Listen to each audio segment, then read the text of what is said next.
Olá, o Brasil vive um quadro de incerteza e turbulência socioeconômica com o crescimento do número de casos do coronavírus, o Covid-19, em todo o país. A Câmara aprovou medidas para ajudar no enfrentamento à pandemia e o Executivo quer decretar estado de calamidade pública. A medida flexibiliza as regras para gastos direcionados à saúde e combate aos impactos econômicos da crise atual. Para conversar sobre as iniciativas, eu falo com os deputados Doutor Frederico, do Partido Patriota de Minas Gerais, e Irã Gonçalves, do PP de Roraima. Eu sou Daniela André e este é o Câmara Debate, programa da rádio e da TV Câmara. Deputados, bem-vindos ao Câmara Debate. Vou começar perguntando ao deputado Doutor Frederico por que os dois deputados estão de máscara aqui no nosso programa. É uma excelente pergunta, até para os nossos telespectadores. Desde o início, é uma doença muito nova que precisávamos ter mais embasamento científico. Lembrando que estamos tentando tomar todas as atitudes baseado em dados científicos e epidemiológicos da doença na China, agora na Itália e em alguns outros países. E ontem saiu um estudo fundamental que valida a máscara para quem puder usar e quem conseguir comprá-la, que sabemos da escassez, o parlamento tem tomado medidas, depois o doutor Irã da comissão pode esclarecer. Ontem saiu um estudo em que 86, 89% das pessoas que se contaminam com o Covid-19, com o coronavírus, não apresentam sintomas. E 79% das pessoas que estão transmitindo o vírus são assintomáticas. É um vírus de fácil transmissão, ele sai pelas gotículas de saliva, por exemplo, se eu estivesse sem máscara, só no ato de eu falar, essas gotinhas já estariam caindo aqui na mesa e essa passaria a ser uma superfície contaminada. Então, o uso da máscara é importante, sim, para as pessoas que não possam fazer o isolamento social ou a quarentena domiciliar, que seria um momento importante para o isolamento social e quarentena domiciliar. Quem vai ter contato com outras pessoas, o uso da máscara certamente ajuda a evitar disseminar. E nós, enquanto parlamentares, estamos aqui há 2 semanas já, e muitos colegas nossos já confirmaram, alguns colegas nossos já confirmaram que estão positivos para o Covid-19, para o coronavírus. Então, nós entendemos que estamos tentando proteger outras pessoas, evitando colocar a mão, usando álcool em gel constantemente e o uso da máscara também.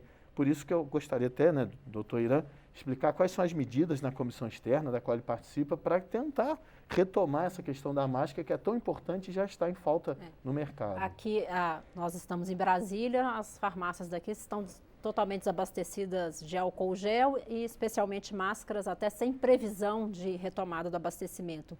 O que se pode fazer mediante isso, deputado doutor Irã? Bom, primeiro eu quero saudar aqui meu querido colega Frederico, e aliás, eu até falei para ele que estou surpreso dele não estar na nossa comissão externa, que ele é um médico ativo, competente, oncologista, referência, e muito nos ajudaria na comissão. Eu, ao sair daqui do programa, eu vou ver se a gente consegue colocar você na comissão, muito porque obrigado, você honraria muito com seus conhecimentos e ajudaria muito o nosso país. Ontem nós tivemos uma sessão deliberativa onde nós aprovamos um projeto de lei complementar, que a relatora foi a deputada Carmen Zanotto, que é a relatora da comissão externa, que, dentre outras coisas, nós aprovamos a proibição de exportação de equipamentos de EPI. O que é equipamento de EPI? Equipamento de proteção individual, dentre os quais luvas, máscaras, enfim, todos os materiais e insumos que nós usamos para nos proteger. Nós, da equipe multidisciplinar da saúde, e também os pacientes que precisam, e as pessoas que precisam também utilizar esse material para se proteger e para evitar de disseminar a circulação viral. Além do que, nós também aprovamos a liberação da fabricação do álcool 70, aquele álcool líquido, que ele é muito mais barato e que serve para limpar as superfícies, dá para limpar as mãos, apesar de ser um álcool um pouco mais perigoso, ele tem que ser usado com muita parcimônia em casa, que se evite deixar esse álcool em contato com crianças e pode causar eventuais acidentes, mas foi no intuito da gente facilitar o acesso das pessoas a algo que é eficiente na limpeza e na desinfecção de superfície das mãos, etc. Nós também fizemos a indicação na nossa comissão do fechamento da nossa fronteira norte com a Venezuela. E aqui, Frederico, eu quero pedir assim, um pouco mais de tempo, porque agora mesmo eu estava numa reunião na nossa comissão externa quando eu falei que nós fecharmos só a fronteira com a Venezuela não é suficiente. Nós temos uma fronteira com a Guiana, ex-Guiana Inglesa. De um lado do rio nós temos Bonfim, que é o nosso município que faz fronteira com Letem, na Guiana, dividido por um pequeno rio, chamado Rio Tacutu. Temos uma ponte, uma estrada muito bem pavimentada e as pessoas vão todos os dias ao outro lado do rio, porque lá tem uma verdadeira feira dos importados do outro lado do rio, com preços muito competitivos. Todas as lojas do outro lado são lojas chineses. Nós temos voos, 3, 4 voos por dia, aviões pequenos, de Georgetown para Letem, 1 hora e pouquinho de voo, e nós temos navios chineses chegando naquele país vizinho. Temos circulação viral, morte por coronavírus, tanto lá quanto na Venezuela. A OMS considera, na América Latina, os 2 países piores avaliados em termos de vigilância epidemiológica, Venezuela e Guiana. Tem sistemas de saúde muito desorganizados, infelizmente, e nós temos ali 3, 4 ônibus por dia que vêm de Manaus, veja bem, e que vêm fazer compras do outro lado do rio para fazer aquele comércio formiga. As pessoas compram lá para vender em Manaus e compram lá para vender em Boa Vista também. Uma circulação de milhares de pessoas todos os dias, com uma vigilância muito, muito, muito desorganizada.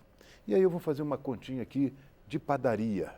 Veja bem, nós lá no nosso estado de Roraima temos não mais que, pasme, querido colega Frederico, não mais que 50 leitos de UTI cadastrados no Ministério da Saúde, entre públicos e privados.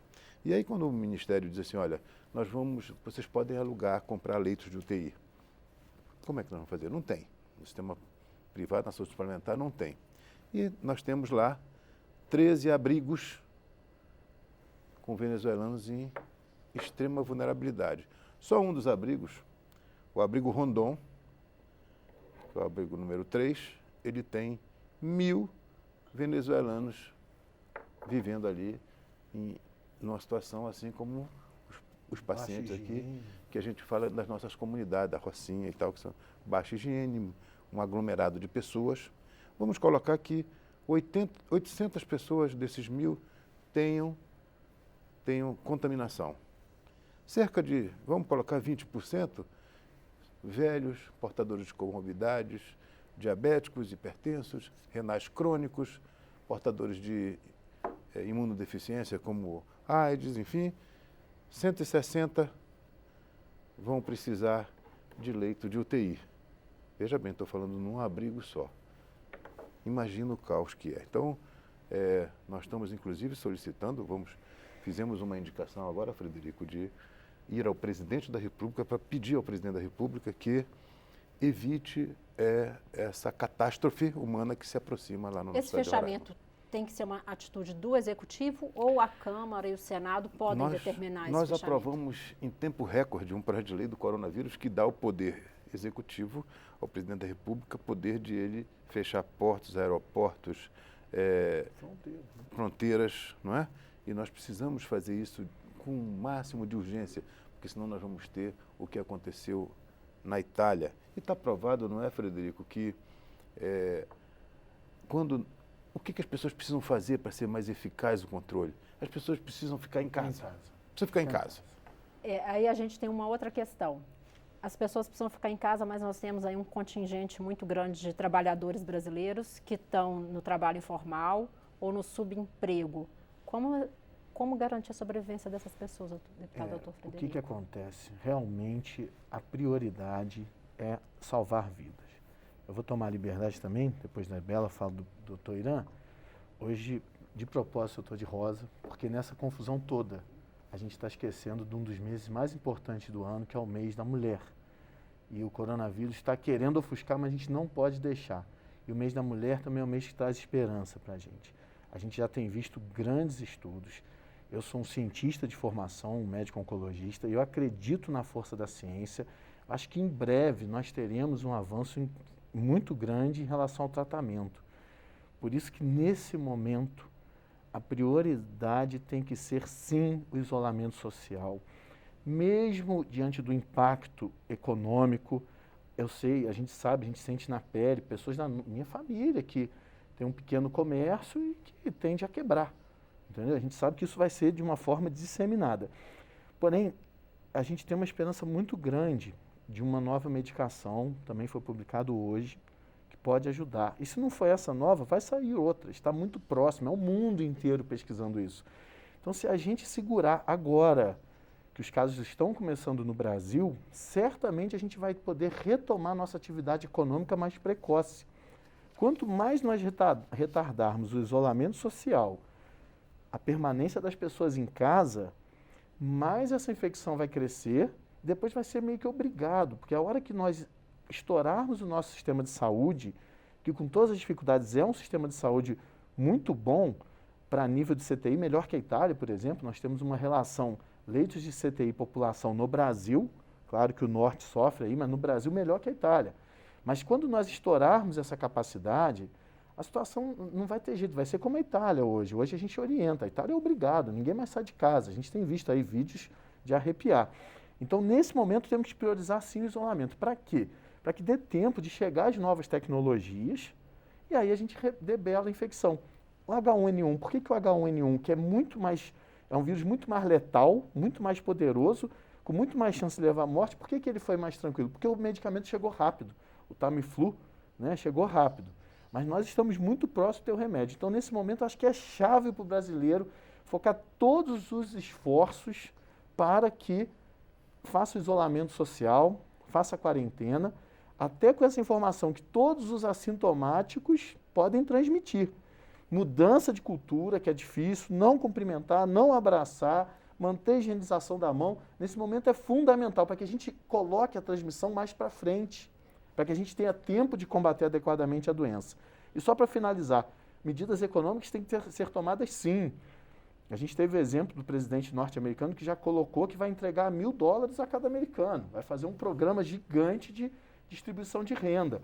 E aqui também já há situações nesse aspecto, o ministro Paulo Guedes colocou um voucher para profissionais liberais, desculpa, que são tantas informações, mas já há esse aspecto. A gente precisa ter sim uma distribuição de renda. Decretando calamidade pública, isso facilita, porque aí a responsabilidade fiscal fica suspensa, tudo isso fica suspenso. É claro que o governo vai ter que amparar, mas eu volto a falar, quanto mais deixarmos a transmissão para frente, maior a chance de salvarmos muitos milhares de vidas. Então, o foco nosso é esse. Primeiro, passar a transmissão para frente para não saturar o nosso sistema de saúde, principalmente em relação aos UTIs. Segundo, a economia, que certamente vai ter que ter incentivos pesados governamentais desse contingente de pessoas que vão ficar sem trabalhar. Deputado, doutor Irã. Você viu que nós estamos perdendo a nossa comissão externa. Vou já para lá pedir para ele entrar, porque ele é um craque. Agora, complementando o comentário do deputado, para o senhor responder junto.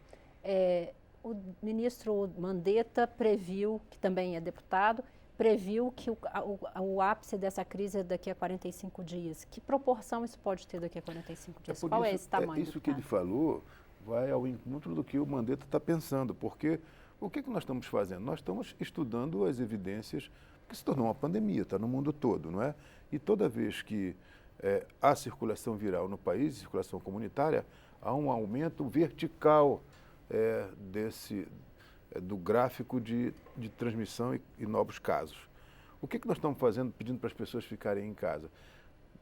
Diminuir esse gráfico, para dar tempo para não estrangular o sistema de saúde. Quer dizer, a gente tem 100, 200, 300 leitos de UTI, a gente tem que evitar que todo mundo fique doente, porque um certo percentual desses doentes vão precisar de leito de UTI, de ventilação mecânica, e a gente não tem para todo mundo. Vai acontecer como a Itália, que o médico vai ficar num dilema ético profundo de dizer, olha, quem vai para o respirador e quem sai do respirador. Isso é algo muito doloroso para nós, né? Então, também, lembrando, nós liberamos 6 bilhões desse projeto de lei para que sejam usados pelo Estado e municípios. Esses recursos já estão, Estados e municípios disseram, podem ser usados na questão do coronavírus. E também nós estamos discutindo lá agora, de manhã, uma ampliação do programa Bolsa Família com valores maiores, né? Para que a gente consiga diminuir o sofrimento das pessoas que ganham menos. aquelas pessoas que, inclusive, o presidente Bolsonaro disse, olha, e como é que vai ficar aquele pessoal que vende o churrasquinho lá no campo de futebol? A gente tem que pensar nessas pessoas também, mas é muito importante que as pessoas evitem os aglomerados. Por exemplo, se tem lá uma quadra perto da sua casa que não tem ninguém lá, você pode dar uma caminhadinha ali de fora, ao ar livre, sem contato com ninguém, não vai se contaminar, não é? Mas ir para aglomerados, o risco é extremamente grande e nós não temos, olha só, nós temos uma subnotificação muito grande. Está faltando teste rápido no país e no mundo, não é? Então, quando se diz assim, olha, nós tivemos 400 casos, você pode multiplicar isso aí muitas vezes, porque como o Frederico falou, nós temos casos onde o paciente não tem nenhum sintoma, nós temos casos onde o paciente tem sintoma e não tem acesso para fazer o exame e nós vamos ficar muito vulneráveis com isso. Quer dizer, os dados epidemiológicos já terminam ficando um pouco comprometidos. O fato é que o mais importante do que os números é a vida das pessoas. E aí eu concordo com ele. Claro, muitas empresas vão ter problema, o mundo todo está vivendo uma crise inimaginável, mas o mais importante de tudo isso é a vida das pessoas. E aí depois a gente vai tentando diminuir esse sofrimento com ações do parlamento, que o parlamento está aqui, está se reunindo, nós estamos agora mesmo, eu saí da comissão externa lá para vir aqui no seu programa, porque vejo que é importante nós estarmos aqui, porque o que nós estamos fazendo aqui é saúde pública, nós estamos mobilizando as pessoas para que elas... Porque a gente vencer essa crise não é o governo que vai vencer. O povo tem que estar mobilizado, não é, Frederico, para que a gente possa, e conscientizado de que a gente possa se proteger e evitar que muitas pessoas morram, porque nós temos muita gente em estado de muita vulnerabilidade no nosso país. Tem muito pobre, tem muita gente morando em favelas, tem muito diabético, tem muito hipertenso, tem muito... Muita gente sem acesso à água potável, né, deputado? Até para o consumo humano. Né? Sem dúvida, sem dúvida. Então, com essas pessoas é que nós nos preocupamos. Deputado doutor Frederico, o senhor acha que a gente está no tempo, no grau certo de isolamento? A gente ainda tem muita coisa funcionando. Alguns estados tomaram medidas como, por exemplo, o governo do Distrito Federal, já há mais de uma semana suspendeu o funcionamento de escolas, decretou ponto facultativo de servidores públicos, o Rio de Janeiro também já tomou algumas medidas, mas, em geral, ainda não há muitas ações assim diretas no isolamento. O senhor acredita que a gente está atrasado ou está no tempo certo? Essas questões de isolamento não são fáceis. Eu vou dar um exemplo em relação às escolas, da qual eu admito que sou a favor. Inclusive, meus filhos, antes de qualquer medida, eu já falei, não vão para a escola, com medo de eu ter transmitido para os meus filhos e eles transmitirem para a escola e disseminarem. Mas a questão da escola, por exemplo, muita gente hoje, quem que cuida das crianças hoje? São os idosos. Então, se você não levar as crianças para a escola, mas essa criança ficar com os avós e ela não ficar isolada na casa, ela ir na pracinha, brincar com outras crianças e voltar, ela acaba que a medida não é eficaz. Então, é muito difícil um isolamento completo, total. E essa informação é recente, tá? Essa informação saiu numa grande revista nacional, Science, saiu ontem à noite ou ontem, sobre essa questão dos assintomáticos. Eu entendo que sim, com todos os riscos da economia, vale a pena aumentar as medidas de isolamento, sim, tá? E principalmente a gente vai colocar tudo que a gente fala aqui, a gente tem muito cuidado, a gente tem muito receio de fake news, então a gente pede à população muito cuidado com as informações, porém, de todos os estudos que a gente vem olhando, vem estudando, hoje, né, de ontem para hoje saiu uma revista importante também, já foi replicado pelo The Guardian na Inglaterra, que a indústria japonesa, junto com a China, desenvolveu um remédio, parece estar tendo um efeito muito importante aos pacientes graves, aqueles pacientes que estão com a pneumonia viral. O nome comercial chama Avigan Favipiravir. Tá? Então, assim, eu não estou falando que é o remédio que vai ser usado. Ele ainda está em protocolo, mas tenho certeza que serão protocolos acelerados. Então, talvez esse remédio chegue. Lógico que vão ter que fabricar em grande escala, distribuir para o mundo inteiro. Se está faltando máscara e álcool, imagina o remédio. por isso que a gente fala, essa previsão do ministro, eu concordo, a gente até pode explicar cientificamente por que isso, mas a gente entende que quanto mais a gente protelar, mais dá tempo de chegar, por exemplo, um novo remédio. Se não for esse, o outro que vai sair. E os 45 dias não é difícil de entender. Por exemplo, teve um contato hoje com o vírus. Vamos colocar aqui, eu me contaminei hoje. Eu levo, em média, 5 dias para desenvolver sintomas. Depois dos sintomas, a gente leva 9 a 12 dias para agravar o quadro. Ou seja, se eu contaminar hoje, eu vou levar cerca de 17 dias para ter meu quadro agravado. E o ministro acredita que isso vai levar mais 15 dias para contaminar mais de 50% da população, por isso que ele prevê esse pico aos 45 dias. Se a gente conseguir empurrar esse pico para os 60 dias, melhor. Ganha mais 15 dias para chegar ao remédio.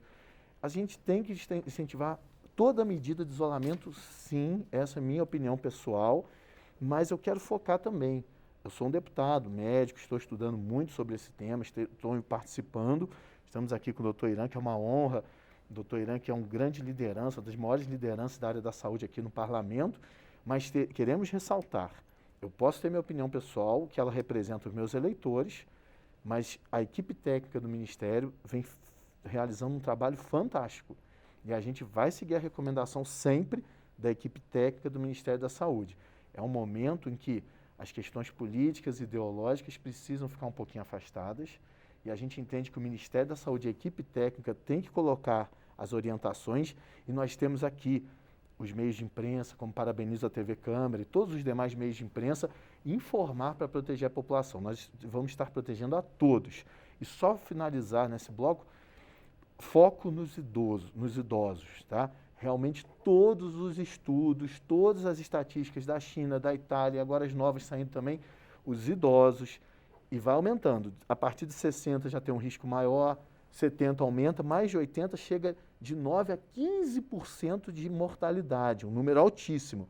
Os idosos é obrigatório que eles fiquem isolados. Não vamos visitar os vovôs, as vovós, os titios. Evitem, os idosos precisam ficar isolados. Até se tiver uma estrutura familiar que esse idoso nem precise sair de casa, que alguém faça o mercado para ele, é interessante. Isso aí eu foco. Uma pessoa de 80 anos hoje, para sair de casa, tem que ter um motivo muito forte. Quanto aos jovens, as crianças, os pais, as mães ficam muito assustados com as crianças, tudo indica que as crianças conseguem lidar com essa situação muito bem. Então, eu quero tranquilizar, sim, os pais e mães que estão preocupadíssimos com as crianças. As crianças, graças a Deus, não têm tido relato de criança grave. A OMS divulgou que parece que tem uma criança de 7 anos que faleceu no meio de 7 mil mortes. Então, é um dado bem tranquilo. Assim, as crianças, as gestantes que no H1N1 sofreram muito, também parece que não tem realmente um componente. Então, é isso. Focar no isolamento, sim, principalmente dos idosos, tá? Muito obrigado aí. Deputado Irã, a gente está caminhando para o final. O deputado deu as mensagens dele. Eu gostaria que o senhor desse sua mensagem final também. Eu queria te dizer da importância dessa pandemia. Ninguém pode dizer que é uma coisa simples. Eu tenho dados, eu tenho uma matéria do CDC de Atlanta, que é o Centro de Controle de Doenças dos Estados Unidos, uma das instituições mais respeitadas do mundo. Há uma projeção de 160 a 214 milhões de contaminados nos Estados Unidos. Isso é uma coisa que ninguém poderia imaginar, né? E, conforme o nosso amigo Fred falou, isso está acima das questões. Saúde não tem partido, não é? Então, veja bem, lá na nossa comissão nós temos ali os mais diferentes segmentos ideológicos naquela comissão, desde esquerda, direita, centro, conservadores. A primeira coisa que nós fizemos na nossa primeira reunião é aprovar uma moção de apoio incondicional ao nosso ministro Mandetta, pelo trabalho que tem sido feito, e ela foi proposta pelo ex-ministro Alexandre Padilha, apoiada por todos nós, e nós estamos vendo nas discussões... Que é um deputado do Partido dos Trabalhadores, oposição ao governo, mas nós não temos, eu acho que ninguém está levando em consideração nada disso lá. Nós estamos levando em consideração lá o que é melhor para o país. E volto a dizer, ao sair daqui, eu vou exigir do meu presidente Luizinho que eu não sei porquê, eu acho que é porque ele é muito ocupado com outras coisas, eu acho que ele... partido pequeno, né? Tem aquela questão de distribuição por partido, o Patriota às vezes Não, mas não tem, mas o partido pode ser pequeno, mas você é muito importante lá e vai nos ajudar muito na comissão, porque a comissão tem feito um trabalho muito interessante e ontem nós estávamos aqui para aprovar esse projeto de lei complementar, que vai ser muito bom para o país. E hoje já vamos sair de lá com outras proposições, inclusive com essa questão da ampliação do Bolsa Família em termos de valor e de contemplados, né? Porque hoje existe uma fila, né, de pessoas aguardando. Fila, vamos ter que otimizar tudo isso, e isso está se discutindo lá agora. Eu saí de lá para vir aqui, mas vou voltar com ele lá e vou fazer questão, usar minhas prerrogativas de presidente da Comissão de Seguridade Social, se é que isso vale alguma coisa aqui, para indicar que o Frederico faça parte da nossa comissão, porque... É um momento de agregar forças. Sem dúvida, e gente que tenha esse tipo de postura, esse compromisso. É um extremamente sério, respeitado e honra qualquer comissão onde ele participar. Obrigada, deputados. O Câmara Debate termina aqui. O programa é uma produção conjunta da Rádio e da TV Câmara. Eu sou Daniela André e conversei sobre as medidas de combate ao coronavírus com os deputados Dr. Frederico, do Partido Patriota de Minas Gerais, e Irã Gonçalves, do Partido Progressista de Roraima. Você pode assistir este e outros programas em nossa página na internet ou no YouTube. Obrigada pela audiência e até mais.